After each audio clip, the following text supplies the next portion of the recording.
मध्य प्रदेश विधानसभा के मुखिया यानी कि विधानसभा अध्यक्ष गिरीश गौतम सुधीर विधायी अनुभव के धनी और काफ़ी सारी जानकारियों से ओतप्रोत विंध्य के बड़े नेता। हम बात करते हैं उनसे कि विंध्य में क्या हो रहा है, मध्य प्रदेश में क्या हो रहा है, राजनीति किस करवट लेगी, आगामी चुनाव तक क्या स्थिति बनेगी, सरकार किस मोड़ पर है। गौतम जी, आपका बहुत सारी जिम्मेदारी है और सबसे बड़ी जिम्मेदारी कि आप विधायी संस्था के प्रमुख हैं मध्य प्रदेश के। क्या स्थिति बन रही है? सबसे बड़ी जिम्मेदारी हमारे क्षेत्र की मतदाताओं की है, उनकी जिनके द्वारा मैं चुन करके विधानसभा में आया, उसी के कारण तो विधानसभा का स्पीकर का पद मिला। तो सबसे बड़ी पहली जिम्मेदारी, एक तरह से कह सकते हैं कि जो पहला हक है मेरे अधिकार में वो उनका है। और विधानसभा के अध्यक्ष को मैं एक जिम्मेदारी समझता हूँ और उसके भी जिम्मेदारी का निर्वहन कैसे कर सकूँ कि वो कानून कायदे के भीतर हो, परंपराओं से विपरीत नहीं जाने पावे। मान लें उसे जिस कुर्सी पर मुझे बैठाया गया उसमें आज तक जितने लोग बैठे होंगे उनको ये नहीं देखना पड़े कि नहीं हमारे बाद बैठने वाला कहीं किसी ने त्रुटि कर दी जिसके कारण उस कुर्सी का अपमान हो, तो उसको भी बचाने का प्रयास करता हूँ। देखिए, आपने जब विधानसभा अध्यक्ष का पद संभाला उसके बाद कोरोना काल लगातार रहा, तो आप जिस तरह से एक सदन चलना चाहिए था वैसा सदन चल नहीं पाया। तो आपकी प्रतिभा क्या है उसको लोग प्रदर्शन को देख नहीं पाए। लेकिन पहले जो लोग रहे हैं उनमें कुछ लोगों के खिलाफ हैं, उस पक्ष के लोगों का पक्ष लिया उन्होंने। तो आप किस तरह से सदन को चलाएंगे अब आगे जब स्थिति बनेगी? नहीं, मैंने भी करीब 20 से 26 दिन चलाया है और असहज स्थितियाँ हुई हैं, उनको निराकरण का प्रयास मैंने किया है। और ऐसा आवश्यक नहीं कि 5 साल अपने को मिले, या किसी को भी क्षमता प्रदर्शन करना है तो पेपर में जब उत्तर लिखता है तो 3 घंटे ही मिलते हैं ना, ज़्यादा समय थोड़ी मिलता है। तो 3 घंटे में उत्तीर्ण होना, साल भर पढ़ा है, ज़रूरी नहीं कि साल भर पढ़ा तो वो उत्तर सही देगा। जो उत्तर सही दे गया पास तो वही होगा। तो मैंने इस बात का प्रयास किया है। सबसे बड़ी चुनौती है कि सामंजस्य कैसे हो, विधानसभा कैसे चले, विधानसभा में कैसे अच्छी बहस हो सके, कटुता का भाव नहीं हो, सद्भावना के साथ सद्भाव के साथ संवादों के माध्यम से रिजल्ट निकले जो जनता को फ़ायदा कर सके। मेरा फोकस यही है। दूसरा ये कि जिस आसंदी पर बैठा हूँ उसमें किसी तरह का लांछन नहीं लगने पावे। तो जिम्मेदारियाँ ज़्यादा है। जिम्मेदारी ये है कि जिस पार्टी से मैं चुन करके आया हूँ उसी पार्टी की सरकार है। स्वाभाविक है, सरकार को संकट में डालने के लिए मैं थोड़ी बैठा हूँ कि सरकार संकट में आवे, पर इसके लिए भी नहीं बैठा हूँ कि सरकार प्रतिपक्ष की बात नहीं सुने, उनको तवज्जो नहीं मिले। वो भी हमारा माननीय सदस्य है और इसीलिए मैं कहता हूँ कि उनके प्रतिपक्ष के जो माननीय सदस्य उनके भी सम्मान को, उनके प्रतिष्ठा को आघात नहीं लगे, इस बात की मेरी जिम्मेदारी है प्रयास करना, नहीं लगने पावे। मतलब माननीयों के सम्मान और उनके वचनों का संरक्षण करना आपका मुख्य? बिल्कुल, उसी के लिए है ही हूँ।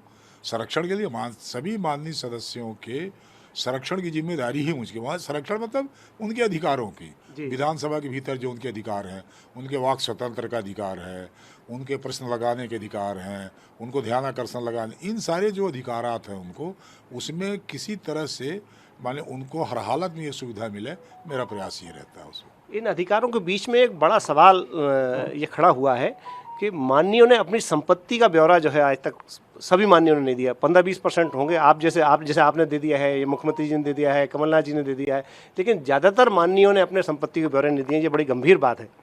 न, इसको उस तरह से मत लीजिए, गंभीर कह के शायद उचित नहीं होगा।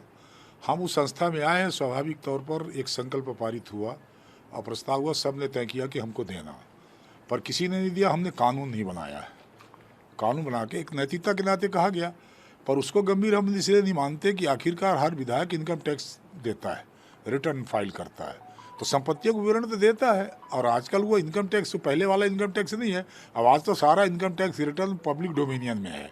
कोई भी आप क्लिक करके दबाइए, किसी विधायक का मांगिए, वो तत्काल निकलता है, गूगल्स में निकल रहा है क्या संपत्ति है उसकी। लेकिन गौतम जी, सदन तो परंपराओं से चलता है, कानून बहुत सारी चीज़ें हैं जो कानून में नहीं है लेकिन परंपराएं बनी हुई हैं। तो जो एक परंपरा बनी है उस परंपरा का निर्वहन माननीयों को करना चाहिए कि नहीं करना चाहिए? नहीं, बिल्कुल, हम ही तो तय किया ना। आखिरकार सत्र के दरमियान विधानसभा में ही ये प्रस्ताव आया और सबकी सहमत हुई, तभी तो प्रस्ताव हुआ कि अब नहीं करना, पर कानून हमने नहीं बनाया।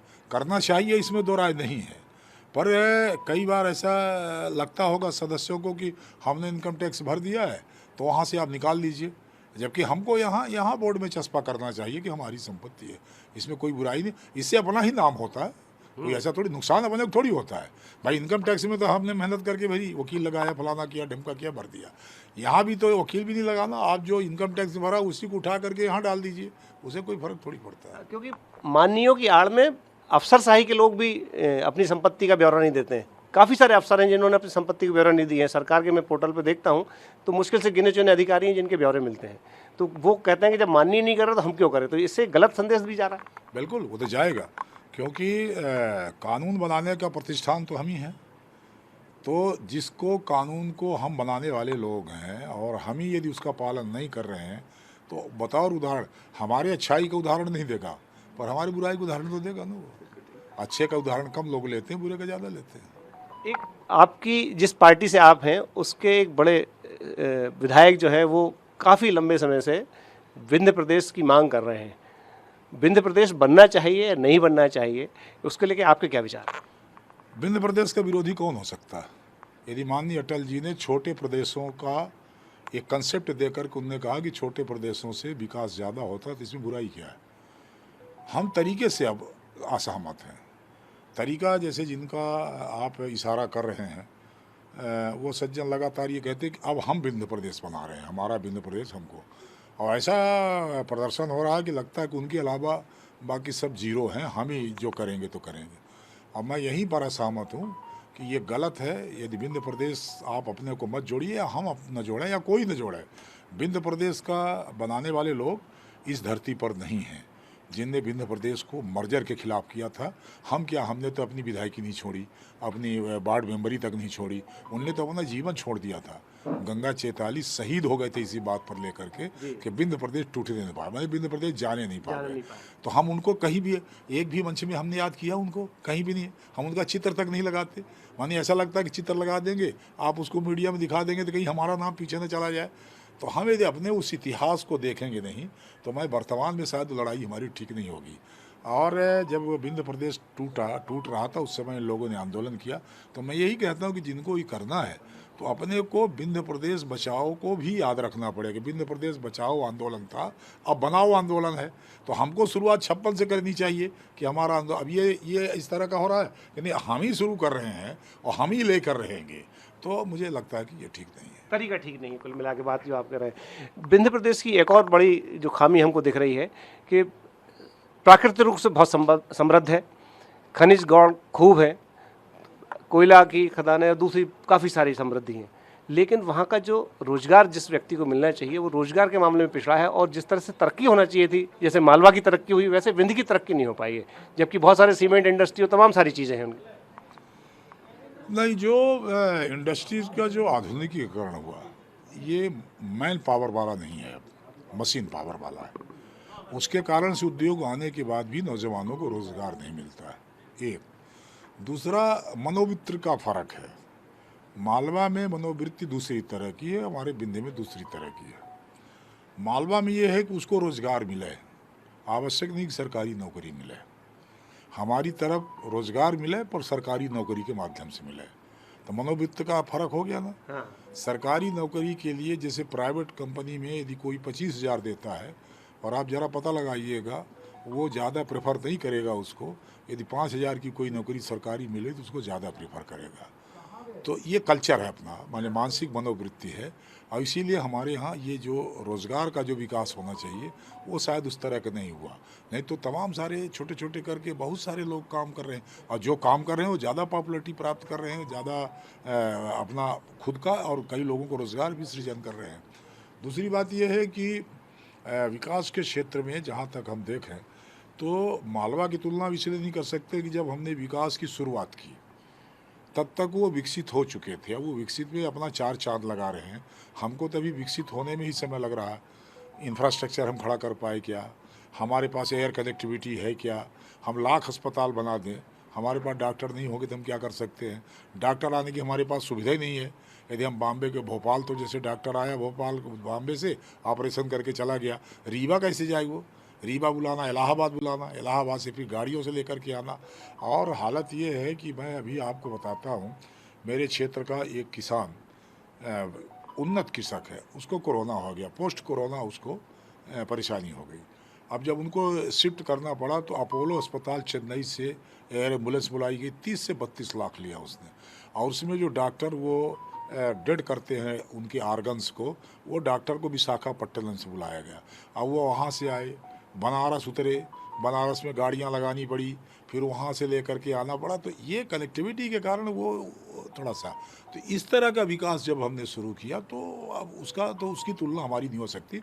फिर भी हमने नहरों में काम किया, सिंचाई का काम किया, बिजली में इस समय एशिया का सबसे बड़ा यदि कोई आपका ये सोलर पावर हब कोई है तो हमसे बड़ा कोई नहीं है, ये भी डेवलपमेंट के भीतर है।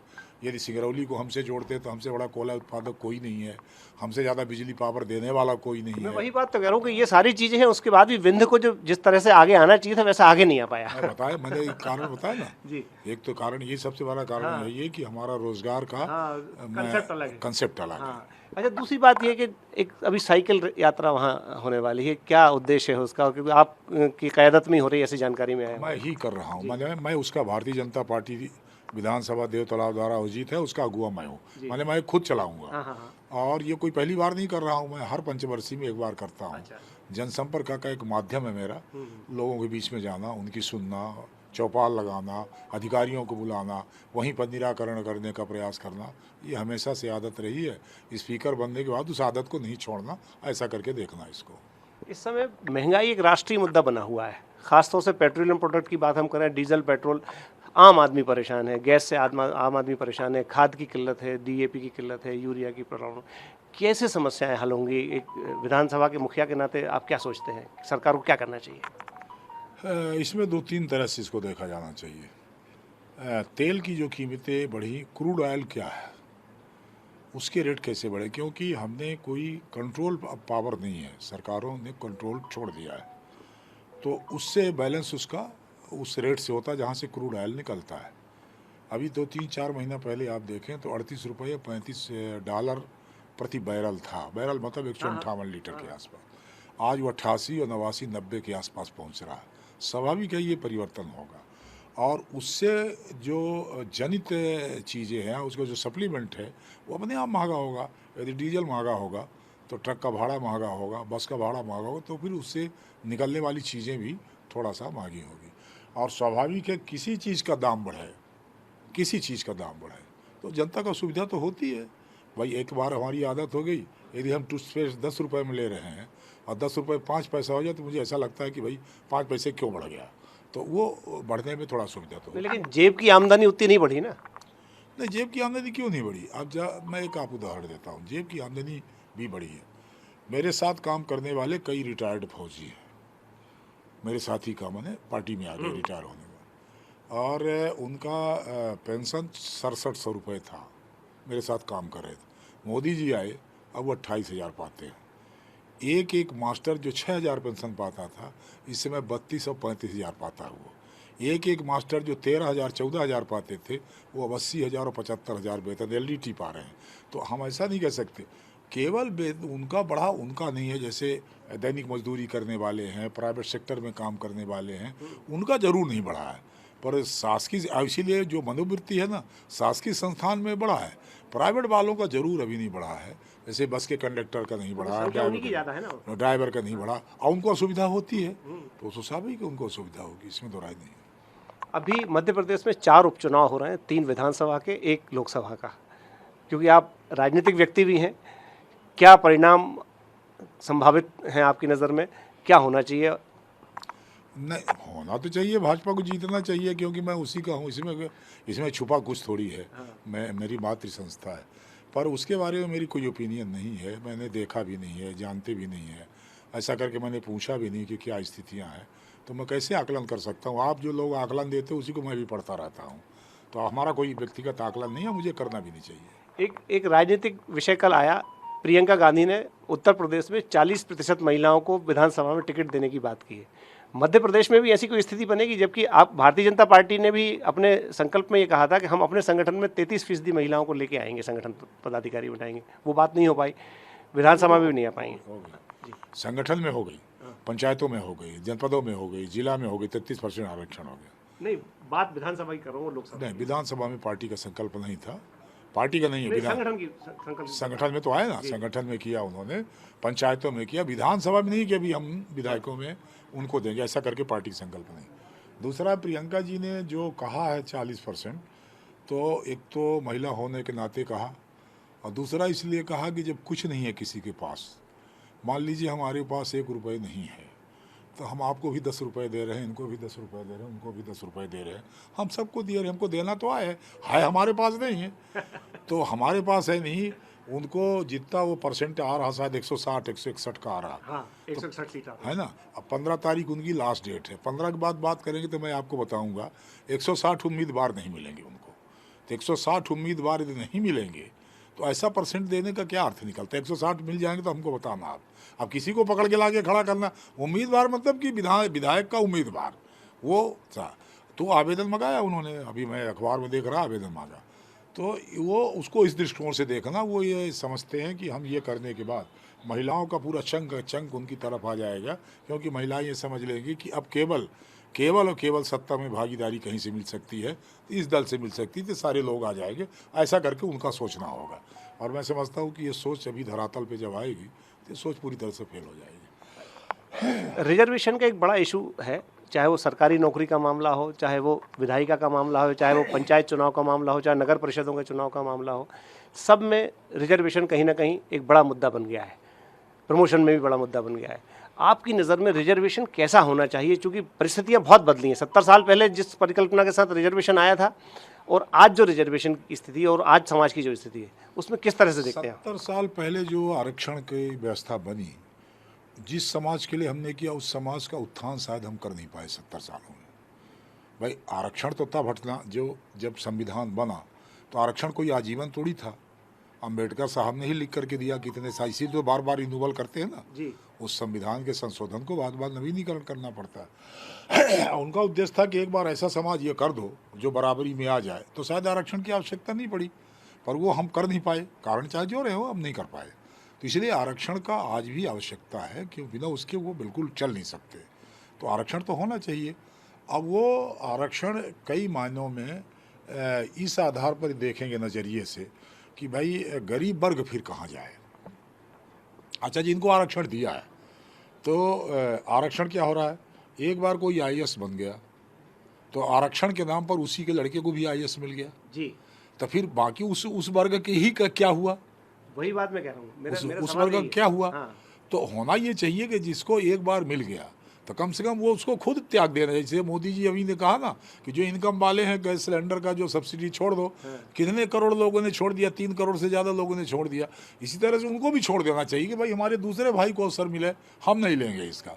पर क्या कोई मानने को तैयार है? वो लगाए जा रहे हैं। अच्छा, उनकी तुलना वो गाँव में पढ़ने वाले बच्चे से तो हो नहीं सकती है, कॉन्वेंट से पढ़ के आया और फिर भी आरक्षण है उसको।